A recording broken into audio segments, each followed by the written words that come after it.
Sud Radio, Osez investir, Thomas Binet.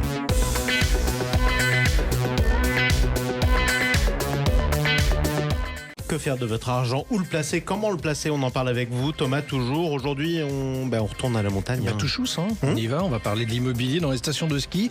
On continuera avec Philippe Lozeral, directeur général de Finsol Group, intervenant dans la constitution de patrimoine. Allez, on va tout vous dire sur comment bien investir en 2024 et on terminera avec Sabine Tellier, notre experte en gestion de patrimoine, qui va nous parler d'obligations dans le monde financier. Allez, tout de suite, c'est parti. Au cœur des quartiers pour mieux vous conseiller, le réseau Century 21 et ses 960 agences immobilières vous présentent Sud Radio, Osez investir, le conseil de la semaine. Et vous revenez, Thomas, sur la FNAIM, la Fédération nationale de l'immobilier, qui a publié une étude sur l'immobilier dans les stations de ski. Quels en sont les principaux enseignements?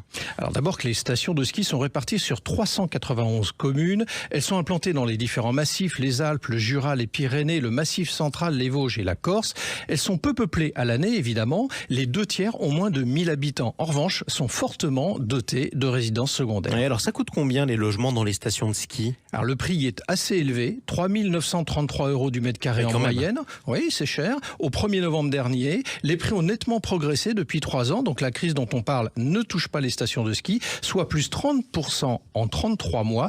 Et rien que pour 2023, l'augmentation a été de 4%. Alors, est-ce que ce sont des logements énergivores? Eh bien, c'est là où le bas blesse. Ces stations concentrent des biens gourmands en énergie puisque les 3/4 ont une étiquette DPE, le fameux diagnostic de performance énergétique E, F ou G. Du coup, ils seront progressivement interdits à la location. Et là, c'est ballot, c'est une véritable menace qui pèse sur les stations, en fait. Oui, en quelque sorte, parce que cette interdiction de louer menace l'activité économique globale de ces stations.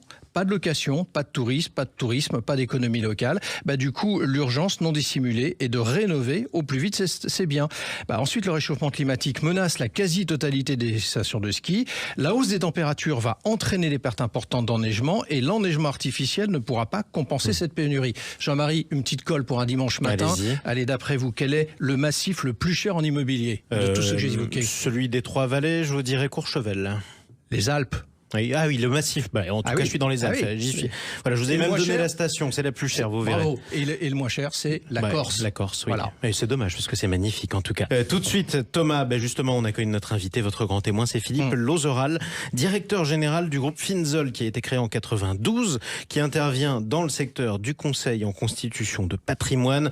Le groupe Finsol qui propose des solutions patrimoniales et qui pèse plus d'1 milliard de collecte en placement. Bienvenue à vous. Vous êtes l'invité de Thomas Binet. Bonjour Jean-Marie, bonjour Thomas. Bonjour Philippe Lozeral. Alors votre métier, c'est de conseiller des personnes à se constituer une épargne. Alors, allez, je vais vous taquiner, c'est les paroles présidentielles, on parle beaucoup d'audace depuis quelques jours. Est-ce audacieux de tenter l'investissement en 2024 ? J'ai envie de dire, l'erreur, c'est surtout de ne rien faire. Ne rien faire, c'est être sûr de ne pas se constituer du patrimoine, c'est être sûr de ne pas préparer l'avenir, c'est être sûr de ne pas préparer sa retraite. On sait tous qu'il y a une crise des retraites, du financement des retraites. Si on fait rien, on est sûr de ne pas avoir grand-chose lorsque viendra cette période-là. Donc, être audacieux, c'est plutôt miser sur le fait que ça va bien se passer si on fait rien. Donc non, investir, j'ai envie de dire, ça devrait être la normalité. Si on était dans un pays où l'éducation financière était au centre des préoccupations, et ça devrait l'être, dans ces cas-là, ça deviendrait un réflexe. Investir, ça devrait être un réflexe dès son plus jeune âge. Oui, donc ce que vous nous dites, en fait, c'est que tout ça, c'est aussi du temps long. Ce qui veut dire qu'il faut investir tôt, il n'y a pas de pédagogie. Alors ça veut dire que l'attentisme est donc la pire des solutions aujourd'hui. Comment on résout ce problème ? Par de l'éducation, par de l'information, par de l'accompagnement. La clé, elle est là, elle est dans l'explication. Pourquoi les gens n'investissent pas ? Ils n'investissent pas parce qu'ils ont peur, ils n'investissent pas parce qu'ils ne se rendent pas compte de ce qui va se passer à la retraite. Ils font confiance à un système collectif, alors qu'aujourd'hui, on sait tous que ce système collectif nous mène dans le mur et qu'il va falloir préparer sa retraite, préparer le financement de son patrimoine. Sans quoi, on n'aura que des mauvaises surprises dans l'avenir. Donc ça passe essentiellement par de l'éducation et de l'information. Oui, c'est quelquefois aussi complexe, disons-le, et il n'y a pas toujours de bons conseils. Quelquefois aussi, il y a toujours quelqu'un dans la famille qui a fait un investissement qui n'est pas terrible et qui a perdu de l'argent. On a tout ça en tête. C'est vrai, le repas de famille où on partage ses mauvaises expériences en matière d'investissement ou au contraire ses bons coups soi-disant. c'est effectivement le moment le plus critique. Non, vous avez raison, il y a une certaine complexité et pourtant, il y a quelques principes de base que tout le monde comprendra quand on leur explique, qui vous permettent de réussir à coup sûr un investissement. Et je dis à coup sûr, ça ne veut pas dire qu'on a des rendements stratosphériques, ça veut juste dire qu'on a des rendements conformes au risque qu'on est prêt à prendre au moment où on investit. Alors on est encore en début 2024, justement c'est le moment des vœux, mais surtout le vœu d'investisseur. Quel est le bon investissement que vous pourriez nous préconiser à ceux qui écoutent ce matin l'émission, de savoir en 2024 que devraient-ils faire ? L'investissement, le bon investissement aujourd'hui, c'est celui qui est conforme à la durée que vous vous donnez. Ça, c'est le premier élément. C'est un principe de base. C'est si vous avez besoin d'argent à court terme, je vous recommanderais de ne pas investir et de garder cet argent disponible. En revanche, si vous projetez à long terme, là, vous allez pouvoir faire quelque chose. Donc, le bon investissement, il n'y a pas de recette miracle. Le bon investissement, c'est celui qui se fait de façon régulière. Alors, pardon, vous dites si on a besoin rapidement de liquidité, hein, oui. Concrètement, c'était votre premier propos, il ne faut pas investir, mais on peut le placer quand même. Alors, il faut le placer sur des livrets, sur de l'épargne monétaire, sur des livrets, les livrets A, le LDD, enfin le livret de développement durable, le livret A, c'est effectivement le type de véhicule sur lequel il faut aller lorsqu'on a besoin de garder sa disponibilité, de pouvoir accéder tout de suite à ces fonds. Si on se projette à plus long terme, là, dans ces cas-là, on va être en capacité d'investir dans des contrats d'assurance vie, dans des contrats de plan d'épargne retraite qui vous permettent de préparer votre épargne pour justement cette période critique qu'est la retraite. Alors c'est important, on va donner à nos horizons temporels quand même à votre propos quand on dit on veut investir, il faut bloquer quand même combien de temps concrètement ? Parce que entre j'ai besoin tout de suite, je mets sur le livret A et du temps, c'est quoi le temps ? J'ai envie de dire en dessous de 5 ans, on ne peut pas faire grand-chose. C'est ça, la barrière, le seuil, c'est 5 ans. J'ai envie de dire oui, c'est 5 ans, ça va dépendre des véhicules. Si vous allez sur des véhicules immobiliers, vous serez sur des durées plus longues, plutôt sur des durées de l'ordre de 10 à 12 ans. Voire plus. Si vous allez sur des véhicules de type financier, ça va se situer entre 5-8 ans. Plus vous êtes sur une durée courte, moins vous pouvez prendre de risques. C'est aussi simple que ça. Ça, c'est le premier élément. Deuxième principe de base, c'est investir progressivement. L'investissement, ça se fait tous les mois. Préparer sa retraite, ça se fait tous les mois. Constituer son patrimoine, ça se fait tous les mois. Et en fonction de ses moyens.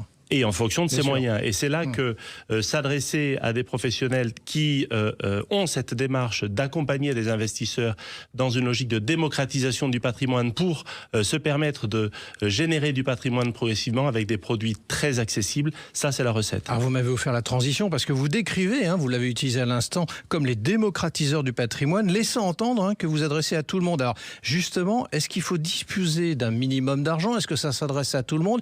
Quel est le portrait type ? Pour autant qu'il y en ait un d'ailleurs de l'investisseur.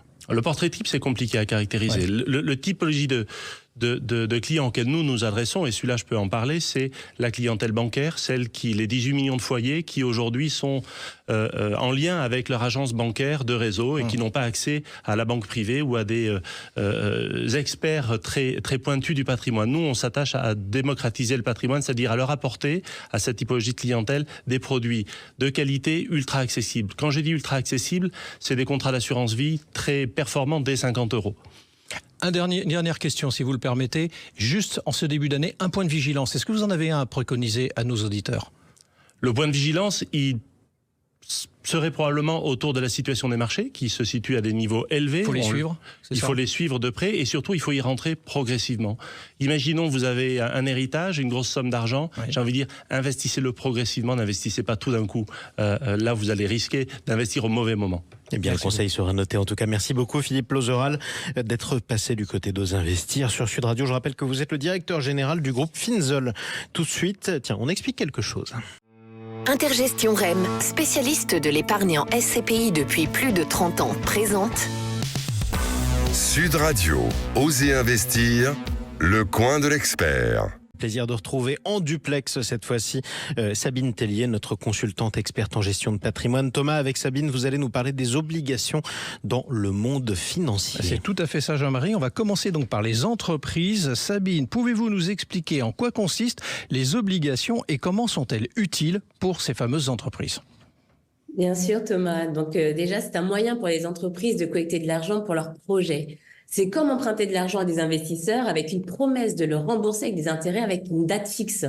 C'est ce qui permet aux entreprises, d'ailleurs, en création comme des startups ou à des entreprises plus anciennes, côté en bourse ou pas, de financer justement leur projet de croissance. Et du point de vue des investisseurs, Sabine, pourquoi les obligations sont intéressantes ? C'est assez attrayant pour des investisseurs car elles offrent une option d'investissement beaucoup plus stable que les actions. En achetant des obligations, les investisseurs prêtent de l'argent à l'entreprise émettrice et reçoivent bien sûr des intérêts réguliers. C'est un investissement plus ou moins risqué, attention, en fonction de l'entreprise à qui l'on prête de l'argent. C'est idéal pour diversifier d'ailleurs son portefeuille. Alors, y a-t-il d'autres avantages à les considérer, ces fameuses obligations ? Évidemment, les obligations, en fait, ça permet aussi de générer des revenus réguliers. Les paiements d'intérêts sont généralement très stables. C'est ce qui en fait un choix très adapté aux investisseurs à la recherche de sécurité et de prévisibilité. Mais alors, le rendement d'une obligation varie et comment du coup ? Alors, le rendement des obligues, ça dépend de deux facteurs principaux, qui est d'abord la durée et aussi le taux de défaut de l'entreprise. Le taux de défaut étant en fait la capacité de l'entreprise à rembourser sa dette. Donc, plus la durée est longue, plus le taux d'intérêt est élevé. En outre, si l'entreprise a un faible risque de défaut, comme un Apple, un LVMH, le rendement sera beaucoup plus faible, généralement entre 3 et 4% sur 5 ans. En revanche, pour des startups ou les entreprises plus risquées, par exemple, le rendement potentiel peut être beaucoup plus élevé, allant de 7 à 10% sur la même durée. Alors du coup, et en résumé, Sabine, quel rôle jouent les obligations dans le monde financier, que vous soyez une entreprise ou un investisseur ? Pour résumer, les obligations en fait, permettent aux entreprises de collecter des fonds pour leurs projets, pour leur croissance, et elles offrent aux investisseurs une option d'investissement assez stable et prévisible. L'obligation reste un élément de diversification à considérer sérieusement dans un portefeuille. Voilà. Eh bien, merci à vous, Sabine Tellier. On vous trouve un prochain dimanche dans Oser Investir sur Sud Radio. À bientôt, Thomas Binet. À dimanche prochain. Sud Radio, Oser Investir, Thomas Binet.